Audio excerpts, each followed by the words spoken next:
اسلامی معاشرے یا ریاست کا جو پہلا ستون ہے، رکن رکین، وہ تو سورہ حجرات کی پہلی آیت میں آ گیا۔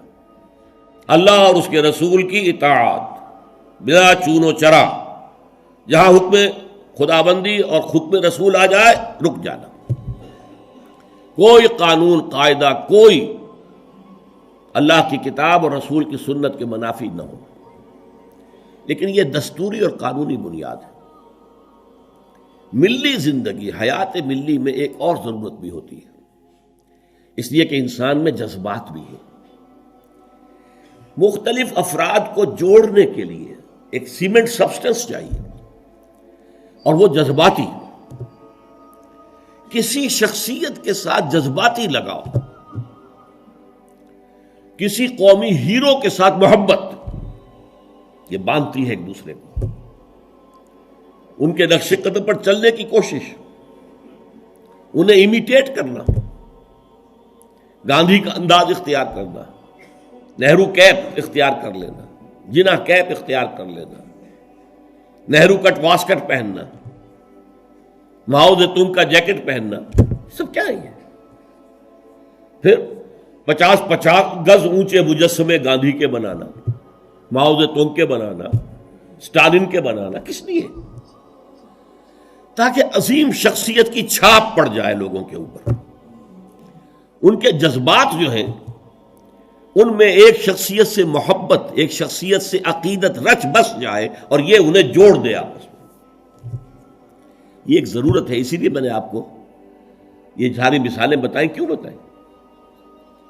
یہاں تک کہ اگر کوئی ہیرو نہ ہو تو ہیرو بنانا پڑتا ہے، تاکہ اس ہیرو کی ہیرو ورشپ، تو ورشپ کا لفظ تو بہرحال ہمارے لیے درست نہیں ہے، لیکن اس ہیرو سے محبت، اس کے اتباع کا جذبہ، اس کا احترام، اس کا ادب، یہ در حقیقت انسانی ثقافت اور تہذیب کی بنیاد بنتی ہے۔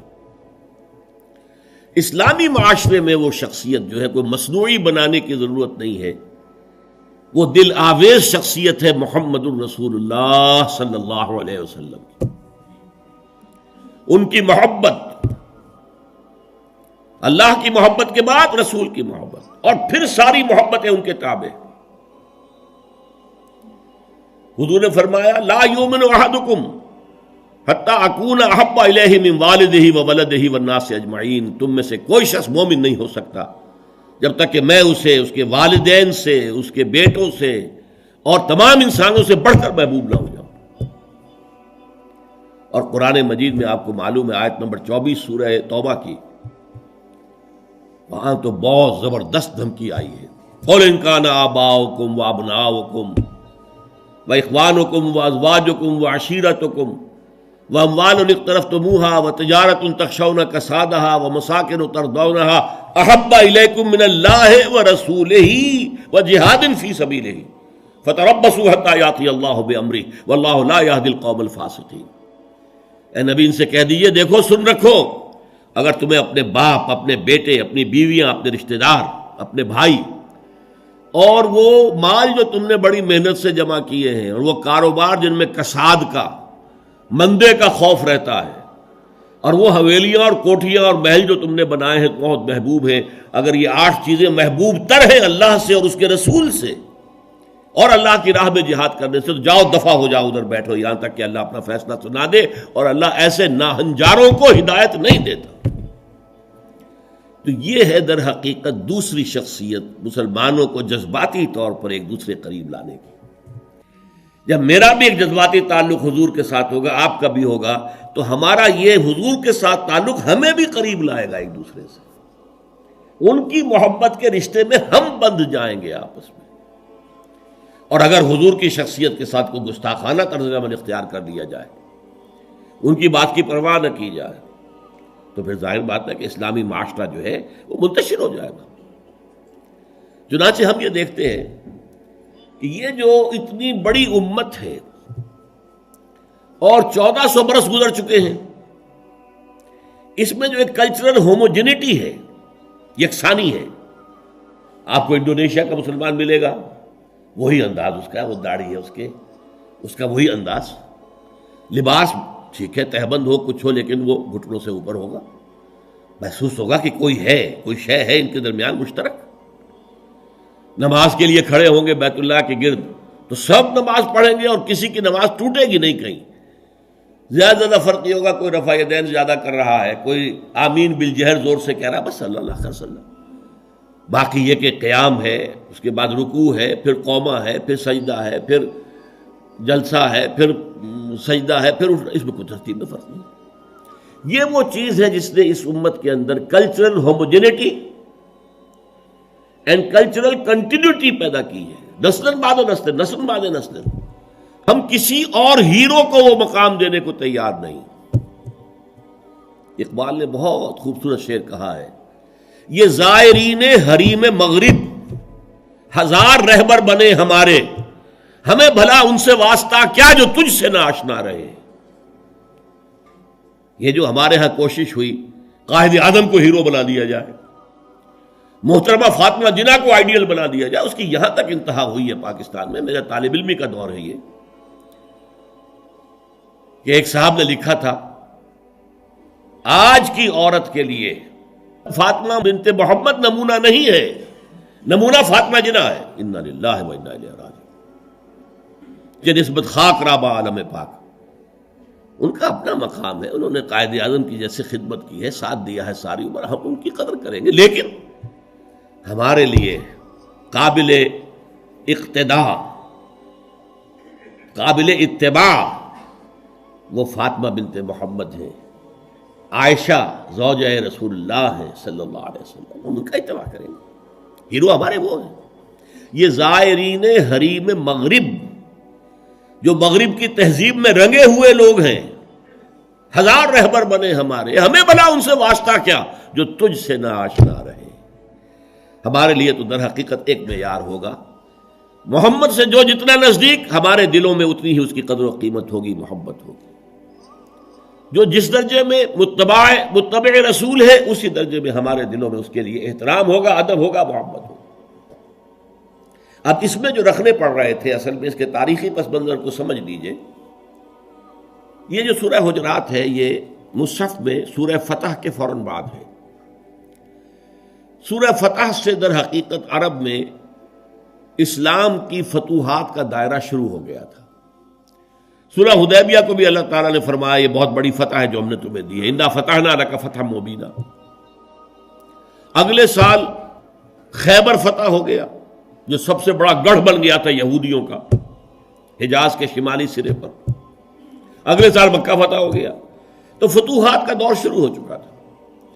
جب فتوحات کا دور شروع ہو گیا تو ظاہر بات ہے اب بہت سے لوگ یدخلون فی دین اللہ افواجا، چڑھتے سورج کو تو سبھی پجاری ہوتے۔ اب اسلام کا وہ دور جو تھا غریبی کا، اور اسلام جو ہے وہ کمزور تھا، ضعیف تھا، وہ دور ختم ہوا۔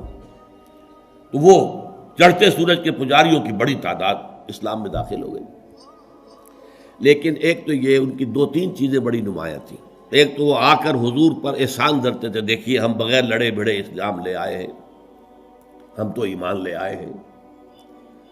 نمبر دو اکھڑ تھے، جو مزاج عرب کا ہے، اکھڑ، ادب اور احترام یہ ان کی لغتی میں نہیں تھی، بہت اکھڑ مزاج، قومن لدہ قرآن مجید نے کہا، جھگڑالو قوم، بڑی اکھڑ قوم۔